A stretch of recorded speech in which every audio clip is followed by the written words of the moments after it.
I want to start out by thanking you guys for always listening to the podcast, sharing online, sharing the YouTube videos, commenting and liking stuff. So I'm sure you guys want some shirts. So I have some Modified Rides podcast shirts. There's the front, got the logos on. Back, the back is all full color print for everything from small to 4X. Shoot me a message. Message me on Instagram, Facebook, whatever. Email me, call me, smoke signals, whatever you want to do. Get you one of these shirts. Like I said, everything from small to 4X are $25 a piece. No upcharge for some of the larger sizes. If you need them shipped, they're going to be $10 extra to ship just because shipping's gotten crazy. But shoot me a message, get your shirts while I still have them. Now, check out the episode.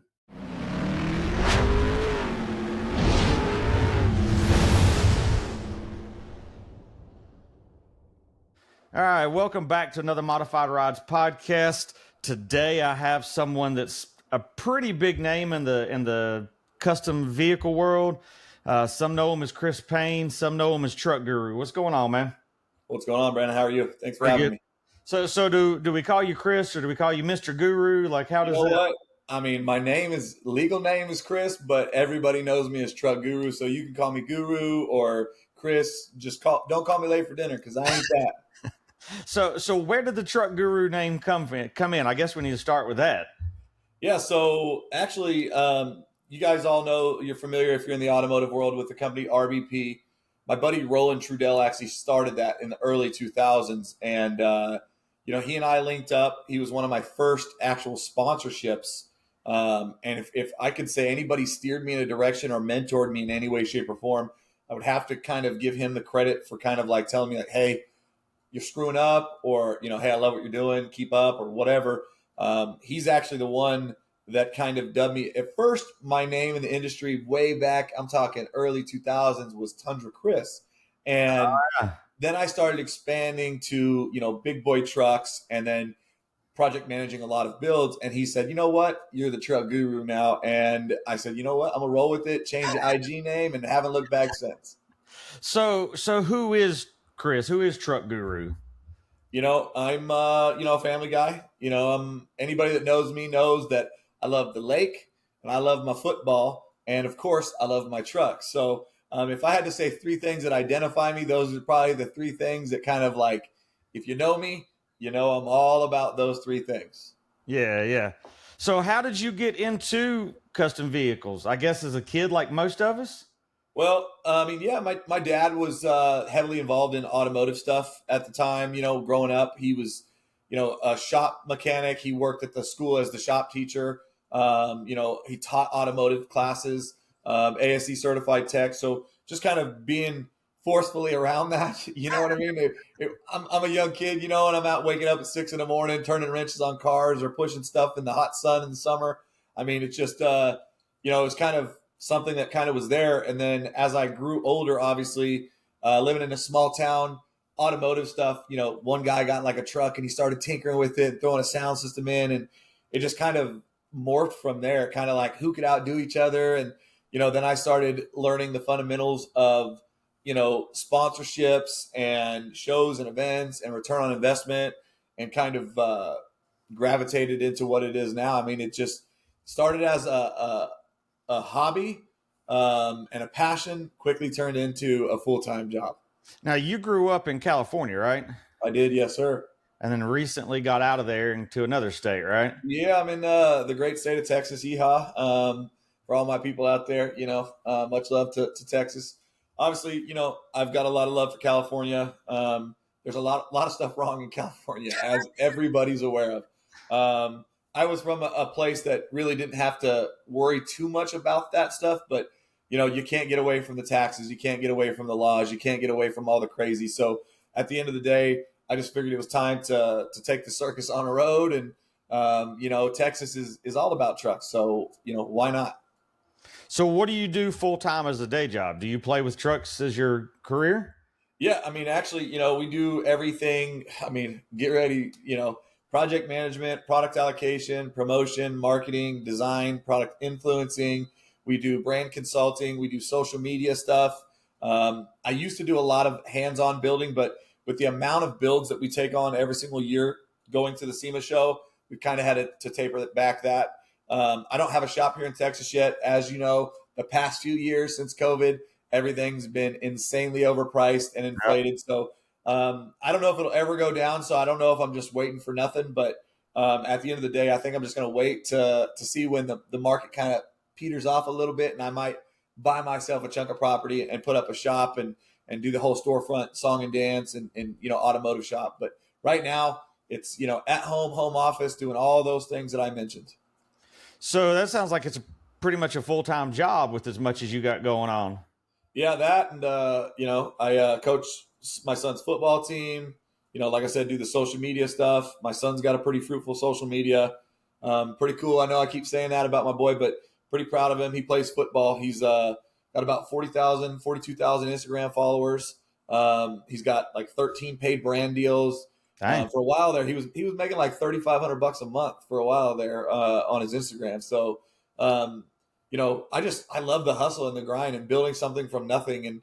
And if I can set my son up now with the way the NIL and all that stuff is, I mean, I think that it's only going to benefit him long term. And why not get the jump on it now? So I really, really love going crazy on his social media, his edits, his artwork, all that stuff. It's so much fun. Yeah. So what really got you, I guess, what build first got you hooked and knew this is what I want to do for a living? Yeah, like I said, when I started, I was Tundra Cris. So it was a Tundra scene. And at the time, Ninja Ed and myself were two of the big guys in the Tundra game. I don't know if Ed's really that big of a guy, though. Yeah, no, he's not a big guy, but at the time, he and I were the ones that were kind of like. No, I mean he's not he's a short dude. He's a small guy. Real skinny. Really, really, you could throw him probably pretty far. But great dude. He and I have been friends for a lot of years. But like I said, we were really active when social media wasn't like a big thing at the time. We were active on places like cardomain.com, that used to be a thing. Yep. And forums that used to be a thing. So. We were very, very active, and people looked to us because we had at the time some of the most modified Tundras in the game, and really nobody was doing what we were doing. And that's kind of how I got started. I said, you know what, I absolutely love this. And I'm not going to lie, as a, early teen, kid, I'm like, you know what, I like this attention that I'm getting, and I just kept on going and going and going. And then as I went, I just kept getting bigger and crazier and obviously grew into the big boy diesel life. And, I'm sure we'll talk about it, but I'm a big proponent of stacking stuff on top of stuff over here. So that's another thing that kind of got me going. But yes, to your topic, the Tundra game is what got me put on the map. What year did you have your first Tundra build? So, I mean, I had builds before, but whenever I really started to get the actual notoriety from the Tundras, it was in 07 when they had the brand new body style in 07. Okay. That's when it's about the time Ed had the marooned one, wasn't it? He had at the time he had a white Crew Max Toyota Tundra. Yeah. He had a white one and I had a black double cab at the time. And then then I got a white one too, and we were both bulletproof lifted, big massive tires and wheels. At the time 20s were massive, so fuel was just coming onto the scene around that time. I owned a company called tundrastop.com because like I said, I was pretty active in the Toyota community, and I started a company with a friend of mine, Rich Bravo. It was called tundrastop.com, where we basically catered to Toyotas, and we would throw big Toyota events in Brea, California, and we would get thousands of Toyotas to come out and take part in these events. And I would call all these companies and get all this free swag and giveaways and gift certificates, and we'd raffle off thousands of dollars worth of stuff. And it was funny because I remember when Fuel Wheels had just got started, and they were literally like under $100 a wheel at the time for their cast wheels. And we were selling those things like hotcakes everywhere. Yeah, they hit pretty heavily. And I know the Tundra world, that was seeing some of the stuff that you guys have done was one of the reasons I built the brown one I did. I had the bulletproof lift on it. I had the 3-inch suspension lift. I had 22s on it, but now if someone rolls up with that kind of lift, 22s, you're like, okay, what are we doing here? These guys starting out is what they're saying, So, yeah, I became friends with Ed back, years ago. We stayed at Sahara a lot back when he was working in the, Yep. the bellman or whatever Yep. there. So, we become friends through all that. And shoot, he's killing it with some of the edits and stuff he's doing now with the rental company he works for. Yep. And yeah, He's really good with he's killing social it. media stuff, man. Ed does really good, and he's in Vegas, so it's always good when we get to go to Vegas and run into him and see him and chop it up a little bit. And I know if I ever need anything or need to have something delivered somewhere, I've got guys like Jacob Merrill and Ed that I Yeah. can count on to kind of help me out if I ever get stuck in a jam over there. So I know Ed's always helping me out with photo locations. I'm like, I don't want to go to the one where there's 300 trucks sitting there when I pull up. I was like, right, what do you have? And he's like, he dropped me a pin. It's like, here's where I use here and here's where I use there. So, yeah, he's got all the secret spots, man. well, I guess when you live there, you can ride around and find them all. So, I mean, but hey, these days, as far as I know, he's not monster lifted anymore. So some of the trucks that we be building, it's really hard to get them in and out of parking structures, garages, things like that. So some of the stuff that he's got is built for the lower stuff, well, he did just put the bigger lift on the Bronco. So, Yep, there you go. You might have trouble now. so after you started playing with the Tundra stuff, I guess I should step back and say, was that your first SEMA build? Was that Tundra at SEMA? Yeah, that Tundra was at SEMA. Ed and I went to SEMA. I think in 2010 was our first experience putting our vehicles there. I think I went with Weston that year, and then I went with Two Cray. I mean, I never looked back after that. And then it was probably around, I would say, I think around 2010 is when I started managing builds. But I wasn't making any money. I was just kind of doing it for fun to help some friends. And I started doing it more and more and more. And I said, what, this is taking up a lot of my time and a lot of my resources Yeah. and utilizing a lot of my network. So I kind of said, you know what, maybe there's something to this. And at the time I was working in the oil fields. I, worked in the oil fields for a good part of my life because that's where I'm from, oil and agriculture. And, I was kind of doing both. And, it's hard, but it was fun. So, at the same time, I still felt like the trucks were like a hobby and my passion, and I wanted to push and grow that. So I kind of was doing them both simultaneously. And like I said, it's kind of just grown every dang year since then. And here we are today. And, we're taking between 55 and 65 builds to the show every single year. Now, how many of those are your personal builds? It just depends. Sometimes 3, sometimes none, sometimes 1. I mean, I usually don't just take 1 if I do, but at the same time, I usually come pretty hard whenever I bring out the builds because I like to do a lot of stacked or matching combination stuff. Yeah. And I mean, for the last few years, when I've personally taken builds, it's been a minimum of 2, mostly 2 or 3 builds at a time. So after that first year, you said you had the one vehicle there. I guess that's when you early on, I guess, got tied in with some of the SEMA management or whatever, because you work with them pretty close on some stuff, don't you? Yeah. I work with SEMA. I mean, I've been pretty blessed and fortunate enough to have the relationships that I've had throughout the years, helping them with some content and just kind of being on the ground for them, kind of the middleman, if you will, between, SEMA manufacturers, attendees, builders, the whole 9 yards. So I kind of serve as kind of like a little funnel to them in terms of what I'm hearing, what I'm seeing, what I'm feeling, that kind of thing. So, I mean, it's pretty cool to be able to have the relationship with SEMA and be able to reach out and call them or email them and get the responses right away. And, sometimes get them on lives, which, I found out once I've got them on lives a few times that, usually they book those things weeks and weeks in advance and everything has to be because they're corporations. So, I mean, at the end of the day, they have to have everything booked and they don't really go off the rip. And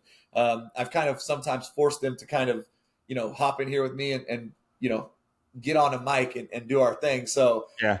It's pretty cool to be able to do stuff like that.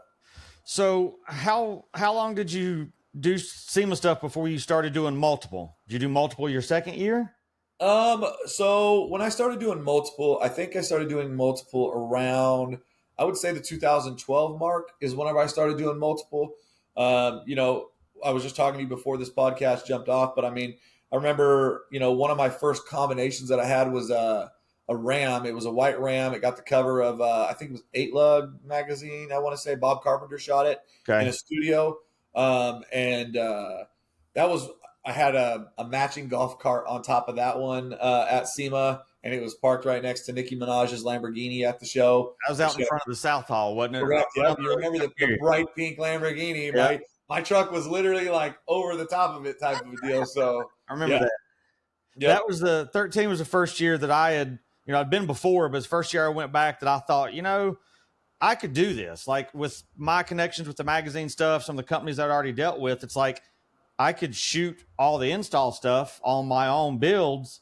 And it just started as a joke for me in 13 and snowballed. So 14, I had my first SEMA build there, which was the year you pretty much killed the internet with the Ram in the lobby. The one, if guys that are watching the video, the red one in the background actually had a Jeep on top of the truck. So I remember you couldn't take pictures of that week because there was always so many people. How the hell did you get it up there? That was a butt puckering experience. I'll tell you what. Just Roland again. Remember, I told you back to Roland whenever he and I, kind of started and kind of he helped me jump off. We always kicked around the can around this idea of like, hey, why don't we put a lifted vehicle on a lifted vehicle? And we're like, nah, that'll never happen.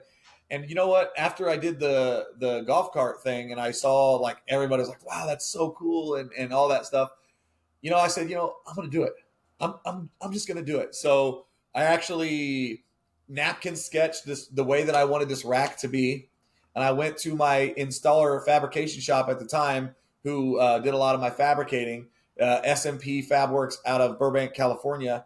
And, told Steven, like, look, bro, this is what I want. This is what I wanted to do. This is how it's going to operate. And he said, say less. So he took my napkin sketch and made a better sketch utilizing what I wanted to do. And we ended up making this rack styled skid. And again, at the time, nobody was No.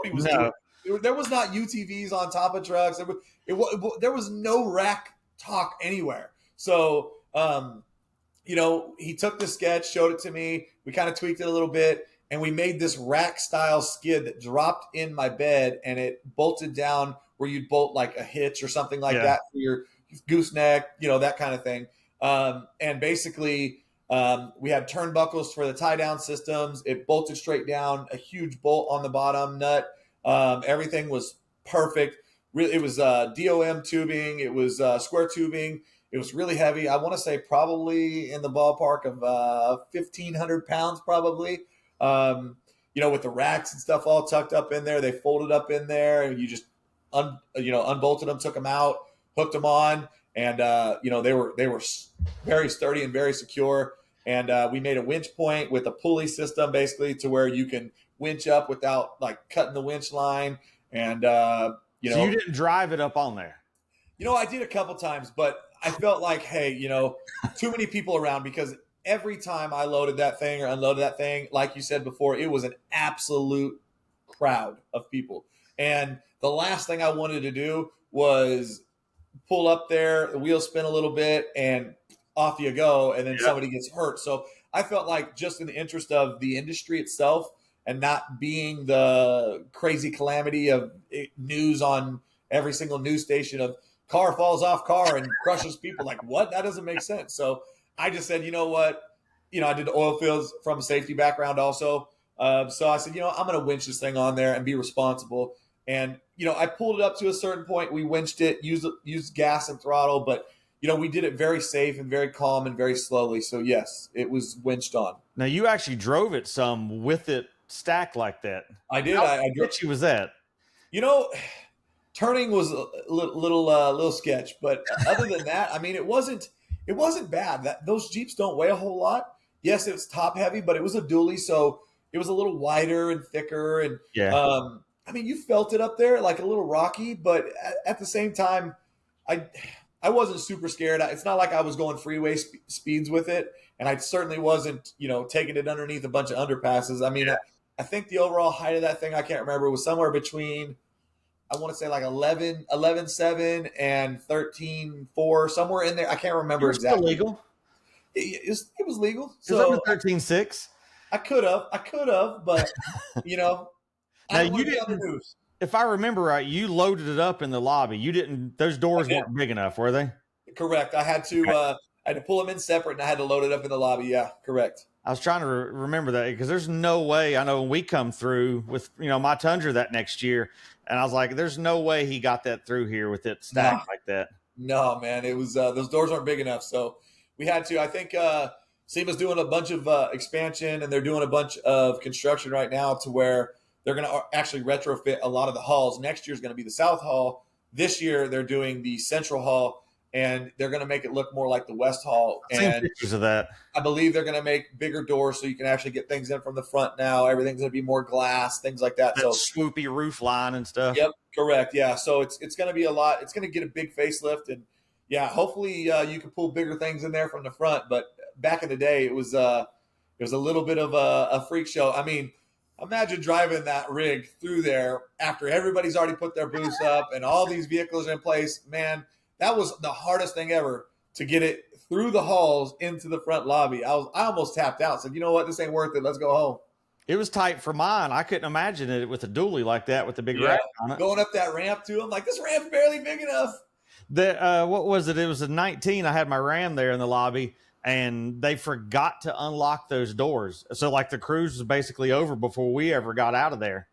Yep. Like, oh yeah, we still have those garage doors locked. So we were just stuck. That's another negative thing about it is getting out of some of the interior stuff sometimes. Because when the bell rings and the show's over, kind of like stock market, everybody just says whoop. Yeah. And it's free for all. Everybody's packing and loading, throwing stuff away, and getting whatever they can and going. And it becomes like a little bit of a situation to try to get out. And sometimes those people are trapped and they do miss what I consider to be one of the most fun parts of SEMA, which is the SEMA cruise. I don't think I'm doing the cruise this year because I'm with TIS and we're staying at Renaissance. So I was like, I may just sit and actually watch it this year because without it doing the Ignited deal and physically being able to drive to that place, I don't think I'm going to do the cruise. The last conversations I had with SEMA was that they were going to be looking into a designated like loop of like somewhere where they can actually do a cruise that's not just around a corner and down the street type of thing. Yeah. And the show vehicles can hop in, hop out. They can go as many laps as they want type of deal. That's the last conversation I had. I need to follow up with them and see where we're at on that. But, without SEMA Ignited, without some of these other things, that cruise, it pretty much ended as soon as you hit in between the West Hall and the North Hall there. It pretty much ended. You hit the street and you're gone, like everybody free for all. So I think, they need to bring a designated path back and allow people to be seen, because at the end of the day, that's why these companies sign up. That's why these people come and spend tens and hundreds of thousands of dollars to, show off their builds and products at the show. So, well, I know if it's anything like last year, the cruising's going to suck again because Formula One will be setting back up. Yeah, I mean, that's a 10-year contract. Right. I mean, and obviously it didn't go that well last year with the manholes and all that stuff. And, the city basically shut down and there was a lot of chaos. But again, I think every year, as everything does, usually it should get better and better and better. And I'm just kind of anxious to see kind of what shut down this year for that, in lieu of that, preparing for that. So we'll see. Well, with you doing all the back-to-back SEMA stuff, how many years have you actually shown at SEMA? Man. So it's been every year since 2010 or whatever you said? Pretty much, yeah. I mean, I think I've maybe missed one or two that I just decided to not take my personal rigs. But like this year, I have every opportunity to take my TRX. I got a brand new 24 TRX, and I have every opportunity to take it. But for me, being now in Texas, so when I was in California, I was 4 hours away. Just grab the keys and get gone. Didn't even need to haul it because it's right down the road. And now that I'm in Texas, it's on a trailer, it's 26, 31 hours away to Vegas. With no troubles, and it upped my cost, it upped my headache, it upped my hassle, the whole 9 yards. So, if I don't need to go, I've got enough business and things there that are going to keep me more than busy. So without having to like move my own stuff around or finagle my own stuff, because if I'm doing my own stuff, I'm not able to do stuff for my clients. Yeah. And at the end of the day, that's what I need to focus on, is my clients more so than myself. Well, I know it's 32 hours. That's straight through with us. That's with no stopping, whatever. No problem, no stopping, no nothing. Yeah. Yeah. So, because last year we sightseed some, me and the dude that rode out with me, because I drove mine last year and we had about 40 hours of drive time, but we did Grand Canyon, we took our time. Coming Yeah. back, me and the wife, of course, I tend to get the SEMA flu out there, and I know half our crew always comes back sick. So I'm sure Yeah. you've experienced that. I'm pretty sure, man. In 2019, I ended up getting COVID right there when it busted into 2020. She did too. I got sick, and I was like, I never felt nothing like this. And then next thing you know, we're hearing COVID, Yep. COVID. I'm like, I'm pretty sure I had that. Yep, that's what the wife of one of my buddies is with has had. And I literally, if I go 5 years, 4 of them I come home sick, some kind of cold, and if there's 5 of us in our group, 4 of us come back sick. It's just, And you know what that reminds me? I'm going to take some emergency, and every night when I go to dinner, I'm just going to emergency it up. I bring hand sanitizer because I'm there and I'm running into everybody that I don't see all the time and constantly shaking hands and hugging and the whole 9 yards. So it's just kind of one of those things that you're a veteran, you should know better than to come unprepared. No hand sanitizer, no vitamins, things like that. You gotta chug orange juice in the morning, eat your apple, make sure you're all vitamined out. Well, see, there's a difference between me because I'll walk 10 to 12 miles a day where you don't walk. You ride around on the. Hey, that was one time, and I'll never not do it again, man. Look, some of my buddies, Kyle Delfel and Solomon Lunger and a bunch of those other guys, they ride around on them damn scooters. And I've always busted their balls and said, hey, you guys are crazy, you're lazy, whatever. I've been doing SEMA for 15 years now. And at the end of the day, I'm just like, I got that scooter last year because my ankle started hurting. Like literally my ankle was messed up. I was like, I'm not going to be able to do this year. And he's like, call this dude, get this scooter. I got the scooter. I was like, you know what? I will never not have a scooter again. Guess what I did when I got home? The same day that I got home, I flew in, I went to Facebook Marketplace, and I bought a damn mobility scooter, bro, that same day I came home. So now we need to see some kind of old man car with the scooter on the roof of it. That's where this needs to go. I'm gonna match my mobility scooter to my TRX, man. I'm gonna add some lights. I'm gonna add all kind. I've already put a cup holder. It's got a dope little basket on it. I'm putting a miniature train horn set up on there. I mean, it's gonna be pretty lit. No, we need like a Lincoln Grand Marquis, like a grandpa car with the scooter on the back of it. Anything's possible. We'll see, because I have my El Camino that my buddy Cody Bennett has it right now in I think it's Killeen, Texas. Shipped it out here from California. And he's going to start doing some things that I wanted done on it as far as a fabrication side. And it's lifted 4-wheel drive El Camino for all you people out there wondering. It's a beaut. But it was not built correctly. I purchased it from a gentleman out in Parker, Arizona, where it's 123 degrees on average. My shoes were literally melting when I was looking at this car. And he's like, you want to crawl? I'm like, bro, there ain't no way I'm getting on the ground here. No way. And I'm looking at it. I'm like, you know what? Sweating to death. I swear I've never been somewhere it's been so hot my whole life. I said, you know what? It looks good. It ran. Let's go. Load it. Let's go. And, we bought it, hightailed it out of there, got it home. And I'm like, what did I just buy? This thing, flat strap, poor welds. It wouldn't stop to save its life. I mean, it just was riddled with problems. And we're going to address those. So have you ever made any kind of spreadsheet or kept track on how many SEMA builds you've actually been involved with total? I know you keep per year, but have you ever added them all up? Yeah, it's got to be well over 350, 400 plus mark. I mean, easily. We're taking, you got to think, this is 15 years of doing this. And, at the beginning we started, I think 11 was my lowest outside of that first year. And then it morphed to 19 and then 27. And then from there, it just started going, 38, 50, 55, 60, 64. Every year just continues to get more and more and more. Now, I think I heard you say on another podcast something. I guess last year was your biggest year number wise. 64 builds at the show last year. Yeah. Now, how do you personally keep up with all that? Because how many of those were yours to begin with? Personally mine? Yes. Like I said, last year was the first year that I didn't really bring anything of mine. So they were all clients. Yeah, because I opted not to based off of the fact that I had so much going on that year. And how I do it is, my little trade secret. I'm just very organized. I've got it down to a system, A to Z, what I do and how I operate. But again, it boils down to just being organized and a lot of notepads. Like I've got a bajillion notepads and I take notes all the time because I'll think of something, and if I don't stop exactly what I'm doing and hop on that, I'll forget right away what the heck I was like supposed to be doing. So if someone comes up to you at SEMA and goes, "Hey, where's so and so's vehicle?" Do you know where it's at without Yeah. having to look it up? Yep. Yep.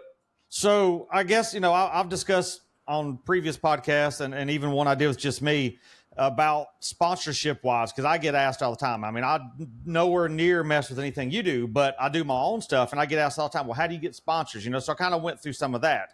So with you doing what you do, if someone says, I want a SEMA build, how do they make that happen? So, the best way, of course, is to contact me. That's what I'm saying. To get with you, how do they make that? Like what? Explain that process to the listeners. So typically, when I get somebody who is interested in potentially taking on a build, a lot of guys are doing what I do now. Robbie Bryant, Keg Media, and myself were like the OGs. We were the grandfathers of this stuff. We were the first people to kind of make it a business. And, a lot of the guys that are doing it now, I've helped out in the past. You know what I mean? We used to be real tight. I mean, I'm not saying that we're not now, but at the end of the day, things happen, people grow apart, whatever the instance may be. But, Robbie and I started this project management, placement, whole thing. And a lot of it's morphed into like shows and events. And personally, I think these build clubs and these shows and events, to me, like, I don't mind them and I'm certainly not knocking them. But at the end of the day, I feel like it's almost scammy in the fact that, like, if you're not willing to go to the biggest automotive event that all these manufacturers are pretty much catered around, I feel like what are you even doing? You're just in it for like free or discounted stuff to make a quick buck. And I really focus on return on investment. So people will reach out to me, and my job is to determine what it is that their objective is. Like, do they have a purpose for the build? Are they building it for a daily driver? Is it strictly a showpiece? Is it something that they need to utilize for work? There are several different factors that are going to dictate how I lead them as far as manufacturer-wise down whatever road I decide that they need to be on. And I need to make sure that a manufacturer's criteria meets with an owner's criteria and my criteria, and we can all coexist peacefully. Because if you can't, then the cross promotions are basically their value is nada. Yeah. So, reach out to me, get that whole, conversation populated, determine what your build path is going to be.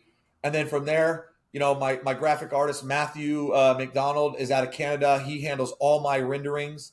He and I, work closely together for the past 10 plus years on, designing and creating like all these people's renderings, from color schemes to what parts are being put on them, how things are custom fabricated, designs for layouts and wraps, and you name it. Yeah, we'll do it. And we do that with the business in mind, like with the customer, the client, the manufacturer, everything in mind. We give them that rendering. And if I've elected to pursue them, I say, hey, if you want to talk about SEMA further, or you would like to really dive into SEMA, we can talk about that. Some people I get from the jump.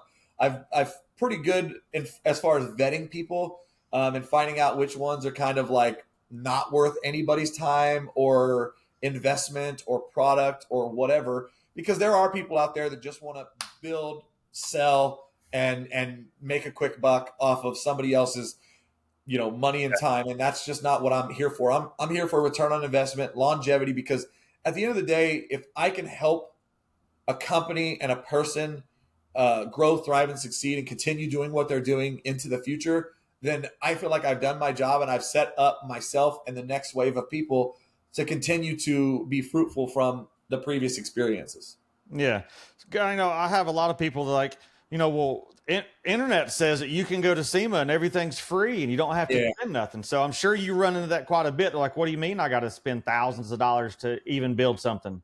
Yeah, no, I've had, anytime money's involved, people they do show their true colors, right? At the end of the day, let's be real. People have the assumption that everything is free because you're going to a show and this and that. And that's simply not it. Even if a product is free, it's still not free because you're spending your time and your money buying a vehicle, outfitting it with those parts, customizing those parts, driving to shows and events. All of that takes money. They're just not thinking about it up front where, most people like me, I see that right away, but others, they're like, oh, it's a free set of tires, a free set of wheels or a bumper or whatever. They're like, it's free. And like, that's all they think about. It's like, oh, it's free. But like, it's free, but it's got all these strings attached to it that you have to, milestones that you have to meet. And that's kind of how it goes. But yes, in the grand scheme of things, I've had customers, tell me that I didn't do a good job as a project manager. And I'm like, well, can I ask you why? And they're like, well, you didn't tell me. I had one gentleman, his spot, it was right after SEMA or COVID, that one year when people were pulling out of SEMA. Nobody knew if it was going to be a show or not a show or whatever. And this gentleman's main manufacturer pulled out 2 weeks before the show. And I found him an ulterior home, got him in a different spot. No big deal, new product, even more free product. And he had the audacity, after I saved him over $25,000 in product, he had the audacity to tell me he felt like I didn't do a good job and he would do it on his own next time. And I'm like, what did I do wrong, man? Can I ask? And he said, well, you didn't prepare me on, Vegas. You didn't tell me that I was going to have to spend so much money on hotels and gambling. And I'm like, what? Like you're basing your grown man activities off of me not telling you that you had to pay for your food and your hotel? Like, I felt like that's a very known variable leading into this, that, hey, you have to pay for your own stuff, right? Like, common sense, right? Yeah. And then the hotels aren't going to give you a free room just because you build a vehicle. Just because you go to SEMA, they're going to give you a free room. No, they don't work like that. It's actually more expensive that week than it is. That's right. They hiked them rates up. And I mean, another thing he tried to pawn off on me was, he's like, my sound system, install was $7,500 and my powder coat was. I'm like, bro, I don't do the labor side of your build, man. Why? How are you putting something that like a sound system you don't have to do? People aren't really going to see it unless you're open your doors or you're inside or windows are down or whatever. Yeah. I said, how are you going to blame a variable that has nothing to do with me on me? And from that point on, I've kind of tread super, super cautiously on, who I take on and how I go about my business with them. And I let them know, hey, you got to pay for Vegas. You know what I mean? You have to travel there. You got logistics, you got photography, you got your food, you got your entertainment while you're there. Please make sure that and you're setting aside a little fund for that. Yep. Because I got in trouble once. I didn't get in trouble, but I felt like a piece of crap because he made me feel like a piece of crap for not telling him how much things cost when he's in Vegas. And I'm like, you're 20-something-year-old man, you know what I mean? Early mid-20s, and you literally busted my balls over not telling you how much Vegas would cost you. And I didn't know how much you would drink. I didn't know how much you would gamble. Yep. I mean, if that's the only knock that I get, then I'll take it because I bust my ass for every client. And I can assure you, out of the hundreds of builds that I did, almost nobody has anything negative to say about me other than I'm an asshole because I'm super straightforward. And I just let people know this is the way it is, the way it has to be. And I do that because I respect my partners and I respect my people. And I don't want anybody to be led down a wrong path or, misconstrued in any way, shape, or form. And the only way to nip that in the bud is to straight up be, boom, very blunt about it. Yeah. Well, even on my level, I'm just doing the stuff for me, but it's like I hear all the time, oh, must be nice you got these free wheels, or must be nice you got that. I'm like, okay, so I'm taking 3 days and I'm driving across the country, spending, money on fuel, money on hotels, and I'm spending several $1,000s to stay in Vegas for a week without gambling and all that. Well, then I got to spend another 3 days back. Be like, you want to go with me? Oh, I can't get that kind of time off work. Or it's like, okay, well then you can't do this. Like it takes, even though you get the free parts or discount parts, whatever, you still have to do monies. And I use the analogy all the time. If my wheel company goes, hey, we have a special event at this business in Atlanta, we need you in Atlanta this weekend, I'm in Atlanta that weekend. They're not paying for that, but they took care of me year after year, so I'm going to take care of them. Yeah, so that's one thing I really have an important emphasis on is, reciprocating the partnerships and network that I have. Like, it's a nurturing factor of a network. Network is your net worth. And at the end of the day, I am where I am because of my partners and the communication and all the other things that I've established over the years, partnering with these people and these companies and these brands. And, at the end of the day, I'll pretty much drop whatever I'm doing to help them out. And it's cool because I'm the call that they make a lot of times when they need something done. They need to find a build, or they need booth vehicles, or they need this, or they need that. It's like, hey, I'll just call Guru and we'll get it done. Like, boom. And they need photos for this or that. It's like Guru. And, it's pretty cool to be at that stage, because when I first started this way back early in 2000s, I never in a million years thought that I'd have 41 plus magazine covers and over 150 full features in magazines and all the cool, crazy accolades that we've been able to get over the years. I never thought I would be at this stage. So you said the 41 plus magazine covers. Is that personal bills or a lot of them are personal. A lot of them are personal, yeah. And then other ones are our client builds, and obviously, we help them get there. So those obviously count as our credibility. But yes, I mean, pretty much everything I've ever built has been on a magazine cover or two. Well, and that's what's crazy is, I've been doing photos since '01, and I just hung my 49th cover, and here you are. You don't do the photography, and you've had that many vehicles on the cover. Yeah, man, it's a pretty humbling experience. I'm not gonna lie. I mean, it's magazines are kind of a dying art these days, but at the end of the day, just being able to see your hard work, and it's like a brick and mortar style thing, like Amazon online is the way of the future, online, everything, social media. But like to have a tangible asset that you can physically look at and hold and flip through, and like it's just something about that, man. Maybe I'm old school. I don't know. How do you feel about it, Brandon? Well, I'm the same way. I mean, me shooting us what I was just counting. Like I have 4 covers of my personal vehicles out of my 49 covers. 4 of them are mine. So, and I'm like, well, that's cool. And then someone like you comes along, and I'm like, oh shit, I need to step my game up, I guess. But yeah, the fact of being able to hold a magazine in your hand is Right. just, But then again, people see like, I'm gonna go look at the show this weekend. I don't want to wait 6 months for it to wind up in the magazine. I'm going to look at what's there today on my phone. So that's what hurts that. But I mean, eventually I think all print magazines will be gone. It'll all be digital. It's just the way the world's going. But now we still have a few that are out there, but they're very few at this point. So Right. I mean, at the end of the day, it's like I said, it's pretty cool to be able to have that tangible, asset to hold and remember. It's kind of like, how I don't want to come, put it against this, but like the 10 Commandments etched in stone, like you're forever etched on a magazine cover, and you can't take that away from it. It was there. It happened. Hundreds of thousands of copies got distributed, all across the country or the world or whatever. And, it's yours. You own that. So it's a really, really cool experience to be able to have that, or like be a part of that. well, like looking at your behind you there, looks like mine. Like I'm out of room. Like when my Sierra feature comes out, like I don't know where I'm going to put the plaque. I'm out. Man, I had to stop buying these things. Not only was it the no room factor, these things, I started by buying the wood ones, so I messed up already. So I wish I would have done like you and just bought the cover photo, of the magazine or whatever for like all the ones you have on the top of your room. Well, those are actually cut. I actually take the magazine and cut the top off, go to Walmart, buy a frame. So, and my OCD, I'm like, all right, I have this much gap. How far do they need to be? Like it took forever when I built this house to get it out. I have room for 2 more covers, and I'm out of room for my covers. I'm like, well, what do I do? Yeah, I feel you. I'm the same way. Like I said, I had to stop buying them. A, I didn't have no room, and B, it was just too damn expensive. These things are hundreds of dollars a piece. You know what I mean? So I just was like, I can't keep doing this. And imagine if I would have bought 150 plus plaques. Like, where the hell would you put that? You have to have a big barn dominium or something with the big shop wall or something. 100%. And I don't have the space for that. I'm not gonna lie, I don't have the space for that. Same.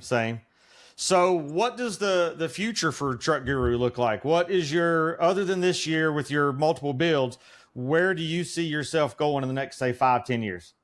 Like I said, I think one of my personal goals is to open up that shop here in Texas. I feel like my name carries a little bit of weight. I'm not into. Where are you at in Texas?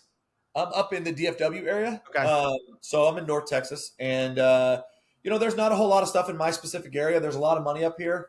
I was laughed at and ridiculed because apparently I moved to the bougie part of Texas. I did not know that. But my Texas friends quickly pointed that out to me. Like, oh, you rich, and I'm like, no, I'm not. I picked a spot, threw a dart at the wall, and it stuck, and I was there. So I'm just kind of one of those things that my goal is to open up a brick and mortar shop and to sell accessories and do a lot of turn and burn stuff and give back on another level to the manufacturers that I partner so greatly with. Where do you see this whole aftermarket? I mean, I know you deal with mostly truck stuff, but where do you see the aftermarket truck world going? Trends, directions? Well, I mean, obviously, everybody knows, it kind of becomes a measuring contest of, what's to go bigger and crazier. And you got, Skittles colored this and rainbow colored that. And I mean, the trends obviously are the big wheels, 30-inch wheels for these show guys. And myself personally, I'm not a big wheel guy. Like, I'm sorry. Like, it's not I'd rather have a 20-inch wheel and a monster tire. Yeah. I like a lot more rubber. I don't like to feel every single crack and crevice and stink bug that you run over. Hey, don't hate on us lower truck guys, because I have little bitty tires. Yeah, well, I mean, but at the end of the day, I mean, I think the trends are kind of like where you take them. And over the years, we've been fortunate enough to start trends like, the stacking on top of things, or, when we first broke into SEMA early in the, mid, 2010 era, you did not see vehicles at that time like wrapped at SEMA. They were, back in the day, those were paint jobs. They were airbrushed. That was real deal like things. And we brought, the camo Tundra onto the scene. And at the time, you saw bread trucks and semis and Pepsi trucks like you used to work at and stuff. You saw those wrapped, but you did not see custom vehicles with, crazy wraps on them. And we had kind of brought that to the show. And that year, we did that. We did LED bars. And that was like the first year LED bars existed. And then I talked to, Robert from Plain and Simple at the time, Robert Davis. And, we did headlight builds. And that was really big for a while with the Oracle halos and a couple for demon me. eyes and all of that. And then, all the trends have been so cool. LEDs inside of the LED bars and, just everything that we've been fortunate enough to do. We've set a lot of trends, and I feel pretty happy to know that I've, put a lot of companies on the map and helped them grow and succeed. It's been pretty damn cool. Now, where do you see the actual styling go? Do you see trucks getting bigger and bigger? Do you see more people progressing towards this overland look, or turning it down? Overland definitely had a really good time right after COVID. It boomed. I'm not saying it's over. It's still a very popular way of doing a build, but I don't think that it's like still like skyrocketing up where I kind of feel like it's like plateaued. Yeah. It's still not like down here. It's still mid-level, like people are wanting to do it, but it's definitely in the middle. I think the big truck market will never go away, but I do feel like I get a lot more practical builds. I think a lot of people are starting to realize like, hey, my truck is absolutely useless if I do this for the most part, other than going to shows.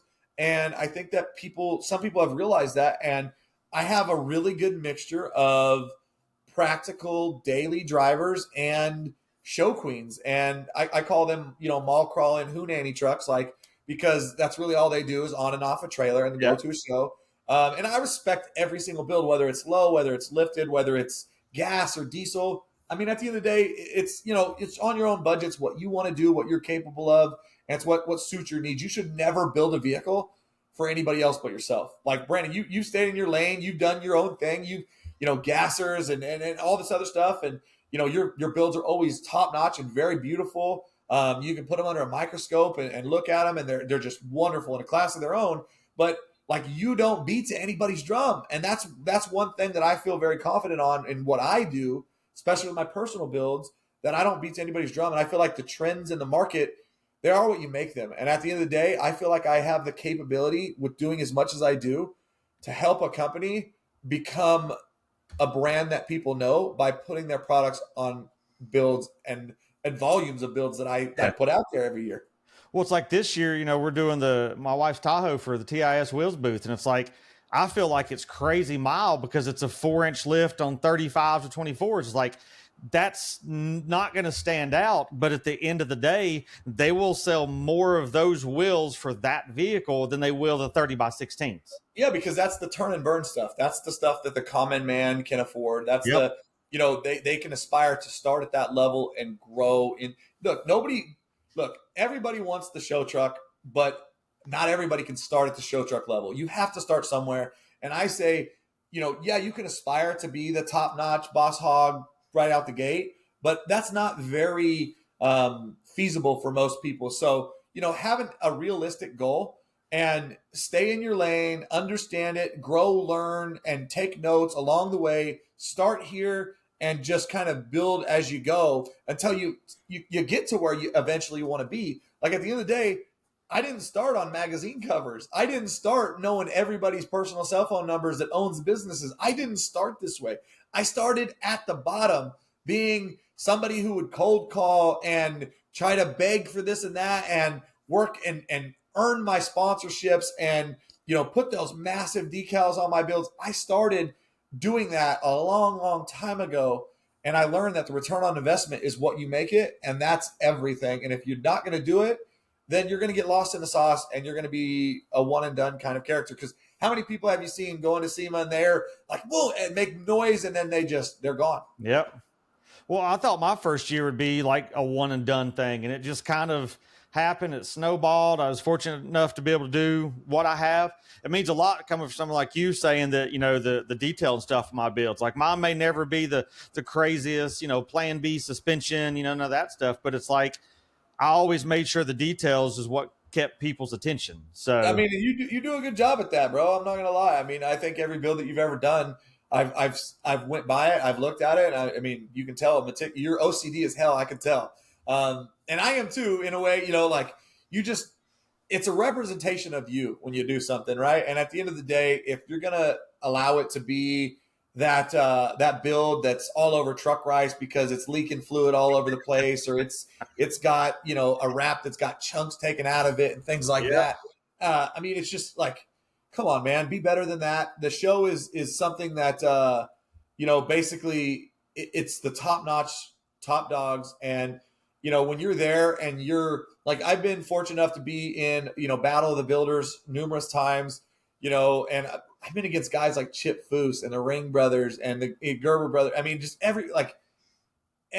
And it's just like, dude, do you want to embarrass yourself? Like, I felt like I'm like, how am I even standing here next to these guys? Like, like, how am I like on the same stage as y'all right now? Like, I don't, but at the end of the day, it's just like, you grow and you find like, people know who I am. I walk all over the show and I run into people and they're like, what's up, Guru? And, shake hands, hug, dap it up. Hello, how you been? And like at the show for me, it's straight business. I am not there for fun. My old man ass is in bed at like 9 o'clock. I go there, I do my thing. I smooth. I make an appearance. I go and do podcasts at the show. I go and do interviews at the show. I go and film my builds. I go shake hands with all my partners. And I go to dinner sometimes, and after that, I go my ass to bed, and I wake up in the morning, I do it all over again. There's not enough of me to go around, man. There's a couple times, each year, like me and the wife will go back to the hotel and we'll just get like ice cream or something from downstairs and go to bed. Like I don't even want dinner. Like I'm just exhausted.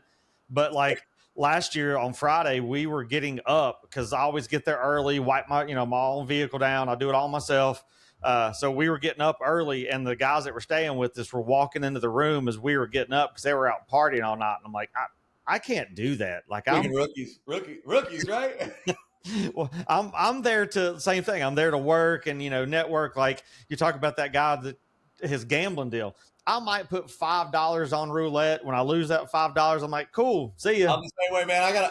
Look. I've been doing Vegas for a long time, man, and at the end of the day, I'm there for 9 days. I don't mind going and watching, betting on some sports stuff, parlays, but I'm not throwing down thousands of dollars. I like my money to stay in my pocket. And if I say, hey, my gambling is going to be $100, I'll spend $100. I won't spend 101. Yep. I'm like, And oftentimes I don't even spend 100 because I'm a sissy when it comes. I don't like to give my money away for free. All of us can't be Robbie Bryant and go win at poker every time we go. So You know what, man? I ain't got this set of balls for that kind of stuff, man. I like my money to stay in my pocket, and that's just my preference. Other people are different, but hey, no risk, no reward, right? Yep. Well, and another thing is, I know Saturday morning when I get up, I've got another 2,300-mile drive I got to do. So it's gotten too expensive on shipping, man. I shipped for several years, and it's like now it's like it's a tenth of the price to drive it yourself. Yeah, I mean, and at the end of the day, it's more expensive now than it's ever been. Obviously, based on our current economy. Thank you to everybody who's a part of that. But we're not getting into politics, man. But it's a rough life out there for everybody. And I mean, yeah, dude, SEMA, it's a voyage, it's a trek, it's a mission. And at the end of the day, I feel like I do a pretty good job educating my people. Like, you should see the emails that I send out, Brandon, before SEMA. I'm talking like a mile-long thing, and just lets them know, hey, bring chapstick, comfortable walking shoes, a backpack. Yeah. I give them every damn detail, like where people can park for trailers, logistics companies. I give them photographers, videographers. I give them detailers. I give them every single bit of information overloaded for them to do what they need to do. Which makes it easy. So, well, you mentioned like the economy thing. Do you see the economy slowing down or growing on custom vehicles? I know a lot of the manufacturers that I deal with say they've been selling more lately than they have in a long time. So it's kind of hit or miss. There are companies that are doing the same. I don't think anybody's like, whoop, you know what I mean? But I do think that a lot of companies are kind of like, they're kind of here, maybe up a little bit, and just like, it's not plateaued, but it's a very slow climb. And then there's other companies that are like flatline, and other companies that are, you know what, I'm not selling shit, and they're just not selling anything. So it really just kind of depends. And that's one thing that I kind of got to contribute to. Are those companies doing what it takes to market themselves? Are they getting on builds that matter? Are they showing at events that matter? Are they doing social media? Are they marketing? Are they partnering with good content creators? Are they getting content back from their builders? Are they doing all the right things? Because if not, that's probably why they're trending downwards. And at the end of the day, as you know, if you don't spend money, you don't make money.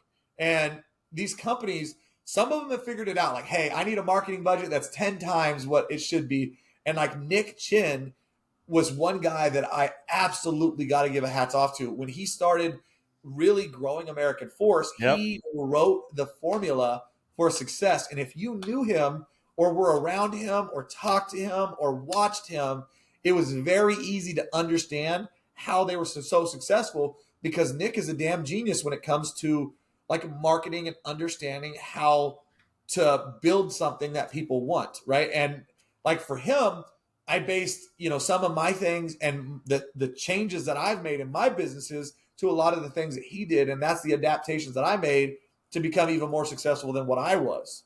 He had me shoot every vehicle that they had American Force on in 13. He's messaged me a spreadsheet. So like my wife's going through like, all right, there's one here. And I'm like trying to find it as she's telling me what number. And I'm trying to read the signs, just like blowing through and shooting all of them for him. So that was a little hectic for sure.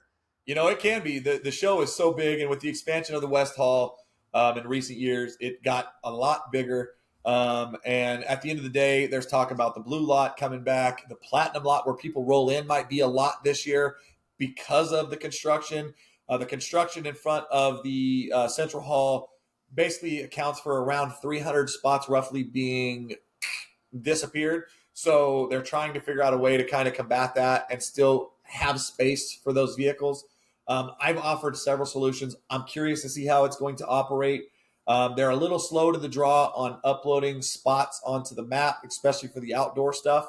They've got some rig space stuff up, overloaded, but there's a big portion of the show that still says available. And I know it's not, but they haven't uploaded it yet. So I'm very on the edge of my seat to understand like where some of these things are and how many spots certain companies are going to be able to get. Because right now, it's been a damn roller coaster of companies downgrading, moving, can't get this, doing that, adding this, and it's utter chaos right now. So I'm waiting for that to kind of flatline so I can breathe easy. Once I'm able to breathe easy, it's going to be on easy street for me. I know that one year they used the bus lot back behind Central Hall that no one knew was back That's there. the blue lot. That's the blue Uh, lot.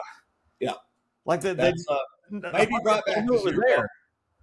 Like it was just tucked in the corner. And SEMA told me, they're like, hey, we felt like that's pretty cool. I'm like, for who? Like who? In your right? Okay, out of the 150 to 200,000 foot traffic during the 4 days at the show, how many people would you guess went back there? I'd say probably 7,000, maybe. If that. And 7,000 is me being extremely generous, mind you. And most of them were probably the ones trying to get on the bus. Or most of them were the ones that had a vehicle crammed back there, and they're trying to tell people, hey, come back here, I'm back here. That's the only reason I went, because one of my buddies had a car back there, and I'm like, well, I can't find it. And he told me where it was. I'm like, I didn't know this was back here. Yeah, and they're doing SEMA Fest this year. It's going to be up by the Renaissance, big upside of up by the South Hall, and it's going to be past the Renaissance, past the South Hall. It's going to be over there where they have to drink. Yeah, that's where they're going to do a SEMA Fest show this year, I believe. I want to say it's on a Tuesday, but I could be wrong. It might be a Wednesday and a Monday, or Wednesday and a Thursday. I don't know. It's 2 of the days. They're going to be doing like the SEMA Fest concerts and fest up there by the South Hall and the Renaissance up there. They're not using that lot up by Sahara again? No, as far as I know, they're not. And like I said, there's always so many changes. And, when something changes, it trickle affects so many different other, variables. And that's why, like, them moving it there, not being able to house vehicles there instead because of the construction, kind of like, it blows my mind. So I'm curious to know where all those vehicles go, or if they just say, hey, where's the Optima lot going? Because that's where the Optima course was. I'm not certain of how they're gonna mix and match and put stuff where. I'm staying at the Renaissance this year, so I'm good. I'll just go stand on the parking deck. I'm at the Westgate, man. I started staying close. My buddy Nathan Marshall started getting me a suite every year, and his parents got timeshares, and I'm pretty blessed to have a friend like that to be able to hook me up and take care of me like that. So I just got a short little walk from the Westgate, or in my case, a little ride with my mobility scooter. We've been staying at Sahara for probably the last 7-8 years or so, but it's just we looked up and found a spot at the Renaissance, and it's like I'll stay there, because with being in the TIS booth, and then Mitchell that's going with us is with Johnny with Fusion in front of the South Hall, so it's like we don't have to walk anywhere. You can go up and take a nap if you need to. Yep. So, well, how do people find Truck Guru online if they want to see what you're building, or how to get involved with one of your marketing builds there? So, of course, Instagram, truck_guru. My social handles on YouTube and Facebook, everything's Truck Gurus. And my website's truckguru.co. There's no M on there, so don't make that mistake. It might take it to some kind of, semi-truck company if you do that. But, I'm just Truck Gurus. You can find me. You can go to Google and it'll take you to me. Just type in Truck Gurus and you'll see trucks and cool stuff. And the cool stuff's me. The other stuff, that's not me. I guess depends on who you're asking. Yeah, right. Well, I definitely appreciate you coming on, man, to get your insight on stuff, because you've been so heavily involved. I don't think there's anyone else that does the level of builds number-wise that you do that I know of. There's not. I mean, there's guys that kind of they put a lot of stickers on their vehicles, or they make a lot of claims. But at the end of the day, I mean, I'm very confident in saying, like, from start to finish, for SEMA and the amount of work that we do, I'm very confident in stating I'm not a truck club. There's no gimmicks. There's no clout chasing for me. There's none of that drama activity. Like, I'm just a straight up businessman who loves this industry and wants to see it succeed and grow and thrive into the future. And that's what I do to kind of nurture that, is just the only way I know how to do that is to do my job to the best of my abilities and beyond. Well, I know when I had Robbie Brown on, even he said, he's like, I don't know how Chris does as many as he does a year. He goes, I've even had to step back. He's like, because I don't have the time. Yeah. I mean, it's just one of those things, man. I found the formula. I've written the formula. I've got the secret sauce now, and just staying organized and on top of things. And like you, I'm very OCD. So my spreadsheets are color coded, and I've got like, notepads and reminders, and like man, like I said, I've written the formula, and it's been very well for me. It's worked out very well so far. I always say I'm CDO. It's OCD but alphabetical. Right. There you go, man. Well, I appreciate you coming on, man. It was good to chat with you and hear some of the backstory on what made Truck Guru. So look forward to seeing what you have at SEMA this year. And, you're always turning out killer stuff. So we'll keep an eye out. We've got some pretty cool projects in the pipeline, man. I'm not going to tell you about them. I'm going to wait for you to see them, but stay tuned, because there's some things you're going to be like, dang, that is insane. We've got one build. I can assure you right now, there has never, ever, ever in the history of SEMA been one of these at the show. Where will it be? It will be in the West Hall. Okay. Not in front of the South Hall spot you usually have? I mean, I have tons there too, but this one specifically is going in a booth with some of my friends in the West Hall. Okay, well, keep an eye out for it. Well, I appreciate you coming on, man. Thank you, Brandon. Appreciate you for having me.